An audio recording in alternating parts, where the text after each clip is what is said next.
Yun, good morning sa inyo mga kabayan. Pasensya na kayo at medyo na-delay tayo. Medyo na-busy lang si Mamang Guard. Hanggang ngayon kasi nandito pa ako sa kulungan. Dito pa ako sa city ng Niyong, nakakulong. Hindi kayo makalabas.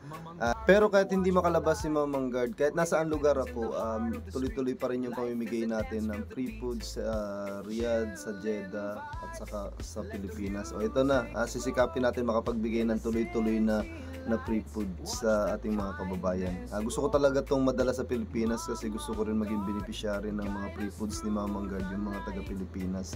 Kaya suportahan nyo lagi yung mga videos ni Mamang Guard. Malaking tulong po yun para mag-grow yung channel natin, para ma-monetize ako dito sa YT. So kayo na bahala mga kabayan, tulungan nyo si Mamang Guard o hindi, pero tutuloy ko pa rin yung mission ko. Hanggat kaya ko, tutuloy ko mamigay ng free food. So sayang nga lang kasi hindi ako doon sa iba, hindi ako personal na nakakapaghatid, pero katulad nung nakaraan kay kahapon, Team Mamang Guard, sila Kuya Abet, sila Kuya Ramil, nagdi-deliver sila sa mga kababayan natin. So marami tayong isda na pinamimigay, marami tayong kung ano-anong pinamimigay, no. So hangga't maaari, sikapin natin na makapagbigay ng libre sa ating mga kababayan. So stay tuned mga kabayan. Ito at bubunot tayo ng isang kababayan natin na mananalo para sa free food. So magpalista ka na kung gusto mo pang humabol, magpalista ka lang diyan. Check mo yung listahan natin kung nandiyan ka na sa listahan. Naka-upload doon sa YouTube post natin. So naka-upload yun dito. Tingnan mo na lang kung nandiyan yung listahan mo, tapos i-comment mo kung ano number ka ba diyan para malaman namin. So yung iba, pag nanalo kayo mga kabayan, pag nabunot kayo, abangan nyo na kaagad. Message nyo na kami sa WhatsApp. Huwag nyo nang antayin na kami pa yung mag-message sa inyo kasi minsan ang hirap nyo kontakin. So umaabot ng ilang araw bago nyo makuha yung premium nyo.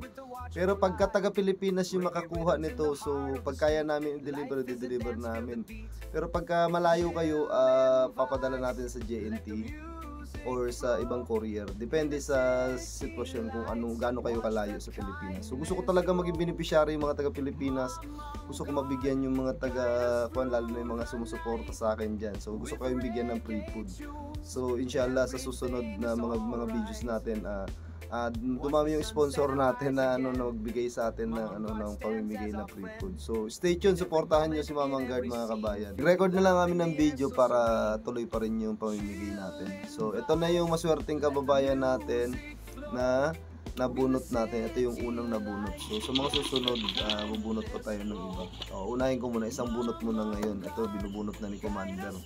So congratulations sa iyo kabayan. Number 34, Argilin Menes ng Pangasinan. Congrats sa'yo kabayan.